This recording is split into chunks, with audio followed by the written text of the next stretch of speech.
Hi parents, welcome. My name is Faith. I want to thank you for taking time out of your busy schedules. I know that each of you would rather be at home with your families or on a date night or just sleeping. And so I recognize that this is a commitment that each one of you decided to be here and to come and hear what I have to say. And so I will try to keep this short. We're going to try to aim for under 10 minutes. And so today we're going to be talking about the age group between 8 and 14, what psychologists call the middle age group. We're also going to be talking about bullying. We're going to be talking about friendships and peer relationships and what that has to do with bullying. And we're also going to talk a little bit about ADHD.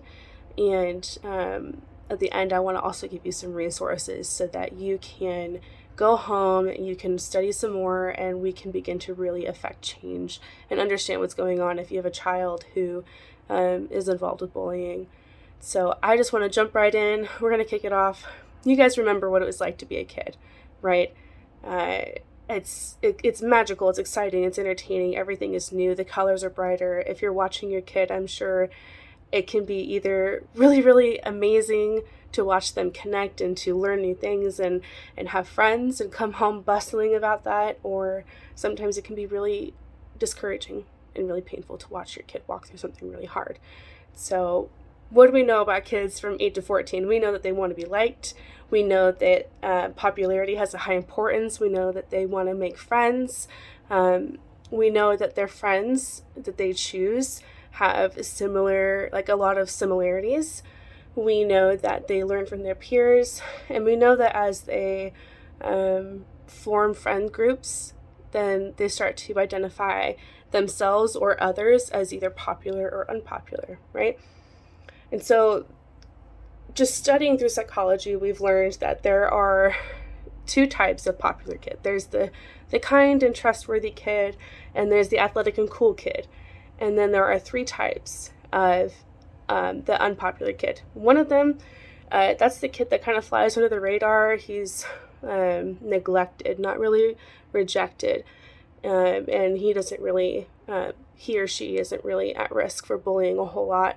But the other two, they are. And so the other two are aggressive rejected, or they're withdrawn rejected, and they're at a higher risk for psychological harm, i.e. bullying. So bullying, for the sake of this video, we're just going to say is the systematic and repetitive attacks intended to harm a child based on the fact that they don't believe that they are going to defend themselves, right? So there's 4 types of bullying that we all have witnessed. One of them is the kind of obvious, it's the physical. They're hitting, they're kicking, they're shoving. Then there's the verbal. This is where they're name calling, there's rumors, there's taunting and teasing. And then there's the relational, which is where they destroy peer acceptance and friendships. These are going to be more like rumors or befriending somebody to learn something about them and then using the information later. And then you're going to have, last and certainly not the least, cyberbullying. This is anything that's online with social media or texting where that bullying is happening. And so peer influence is huge at this age. As we talked about earlier, kids want to be accepted and liked. And so it can either encourage or prevent bullying. And that's based on the values that they've observed from their family and friends. And we know that issues in the home can also lead to an increased aggression, and that can also lead to a higher chance that child will be involved in bullying. So we talked about bullying, but I also want to talk to you guys about a guy by the last name of Kohlberg. So Kohlberg is this psychologist, and he posited about 3 different levels of moral thought. He observed that children, especially during this middle age group, have about 3 levels that they'll grow through. So the first is what's called pre-conventional moral reasoning. Children at this age, they seek pleasure and avoid pain. That's their motive. That's their drive, right? That's their moral reasoning behind things. At this stage, they're not really concerned or aware of social context or social concerns like bullying or politics or school policy. They're more concerned about themselves and their own experience, right? And then the next level of moral thought is what's called conventional moral reasoning. And this is something where we see kids, they'll start to model their parents, they're going to start to model their teachers and their friends. And so you'll see them responding or reasoning with things the way that they've heard their parents or their teacher or their friends do so. And the last is what's called post-conventional reasoning. And this is what's really exciting. This is where they start to use logic, right? And they start to question the status quo, how things are, and then they wonder, well, how should it be? How do I want things to be? And they're using logic to do that, and that's really cool.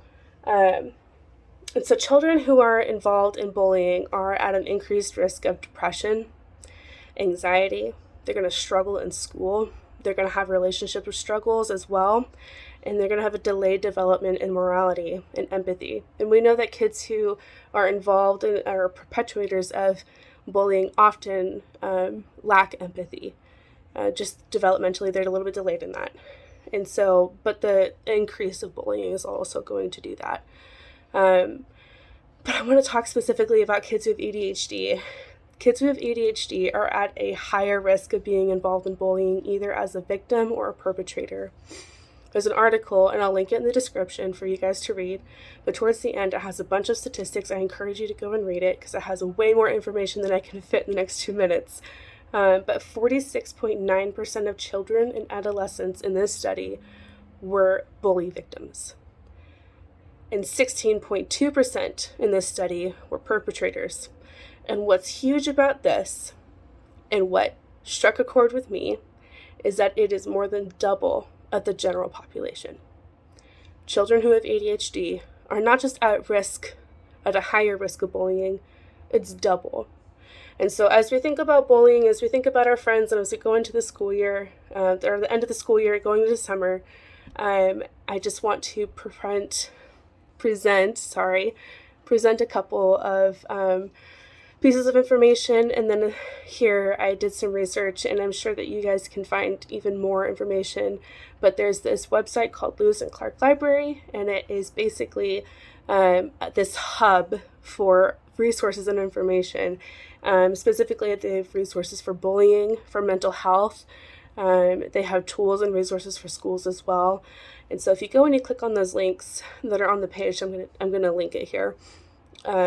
Then you'll be able to find and read research for yourself and have some tools. So I just wish you all the best. I thank you for your time again.